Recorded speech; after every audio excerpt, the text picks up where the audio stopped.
आज हम निर्गमन की पुस्तक के पहले अध्याय का अध्ययन करेंगे। मिस्र देश में इस्राएलियों की दुर्दशा।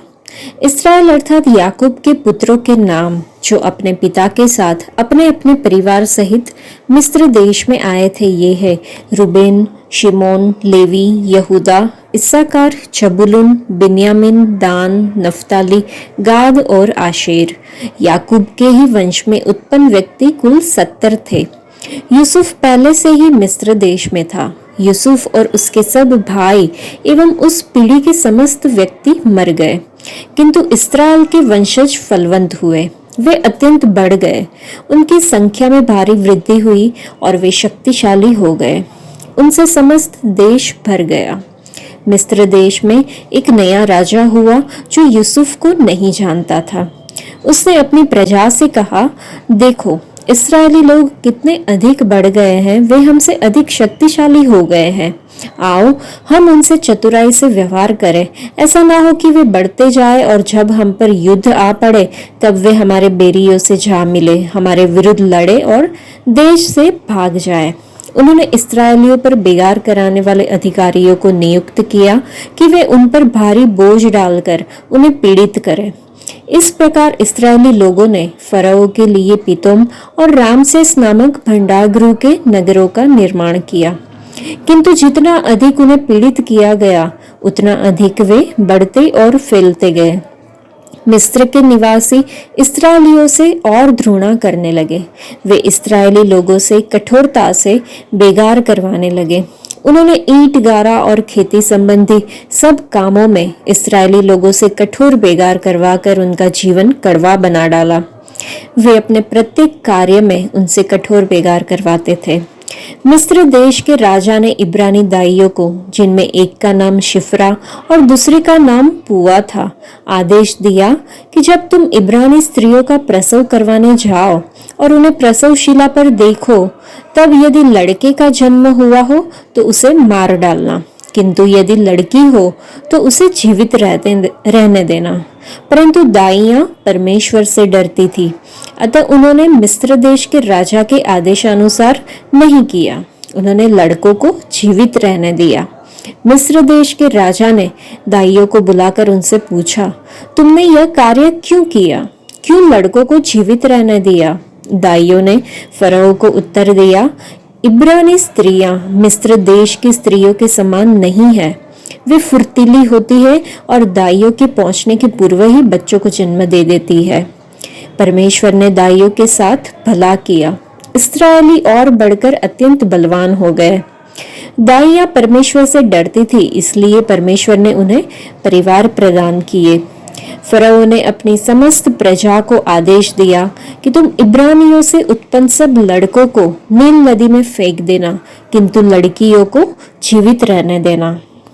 इस अध्याय में शुरुआत में लिखा है कि याकूब के निज वंश में जो उत्पन्न हुए, मतलब याकूब तो अब्राहम का पोता और इसहाक का पुत्र था। याकूब के पुत्र यूसुफ को उसके ईर्ष्यालु भाइयों ने दासों के व्यापारियों के बेच दिया था और अंत में उसे मिस्र देश में पहुंचा दिया था, जहां पे वह एक बहुत ही बड़ा अधिकारी बन गया था।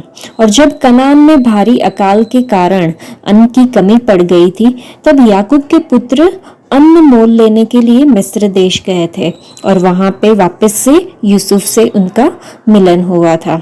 उसके कुछ ही समय बाद याकूब और उसके पुत्र अपने परिवार समेत मिस्र में आके बसने लगे थे। उन्हें मिस्र देश के गोशेन नामक एक स्थान में भूमि दी गई थी, जो हमने उत्पत्ति की पुस्तक में पढ़ा था। तो इस्राएल के गोत्रों के नाम याकूब के पुत्रों के नाम पर रखे गए थे। उसके बाद हमने देखा सारा देश के बारे में लिखा हुआ है।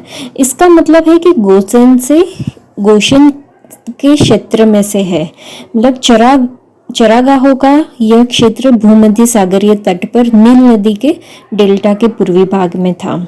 इस समय मिस्र के राजा का महल इसी क्षेत्र में या इसके आसपास ही था, क्योंकि देश जो है वो इब्रियों से भर गया था और वंशजों के बहुत बढ़ जाने की परमेश्वर द्वारा की गई प्रतिज्ञा वहां पे पूरी हो रही थी। इस अध्याय में पीतोम और रामसेस करके दो नाम दिए गए हैं। तो मिस्री में पीतोम का मतलब होता था कि अतुम का घर, मतलब कि सूर्य देवता का घर। और रामसेस नगर, रामसेस जो था वो द्वितीय का घर था और संभवतः वो नील नदी के डेल्टा क्षेत्र में उसके उत्तर पूर्व के गोशेन में स्थित था। फिर आगे लिखा हुआ है कि उनके जीवन को गारे, ईंट और खेती के भांति भांति के काम की कठिन सेवा से दुखी कर डाला। जिस किसी काम में वे उनसे सेवा करवाते थे उसमें वे कठोरता का व्यवहार करते थे। मतलब गारे और ईंट मतलब हाथ से जो ईंटें बनाई जाती थी वे नदी की मिट्टी या चिकनी मिट्टी और उन्हें बांधने या जोड़े रखने के लिए थोड़े से घास फूस के मिश्रण से बनाई जाती थी। गारे को चिकनी मिट्टी और बालू या खड़िया में चूना या जिप्सम पत्थर में पानी मिलाकर पीसकर बनाया जाता था। इसका उपयोग ईंटों को जमाने या उन पर पलस्तर करने के लिए किया जाता था। बाद में लिखा है कि राजा ने आज्ञा दी कि जब तुम इब्री स्त्रियों को बच्चा उत्पन्न होने के समय पत्थरों पर बैठी देखो और यदि बेटा हो तो उसे मार डालना। राजा ने दाइयों को ये आज्ञा दी। मार डालना मतलब प्राचीन इब्री संस्कृति में घराने का जो कुल होता था पुरुषों से ही चलता था, इसलिए ऐसा सोचा गया कि नर शिशुओं को मार डालने से इस संस्कृति को मिटाया जा सकता है।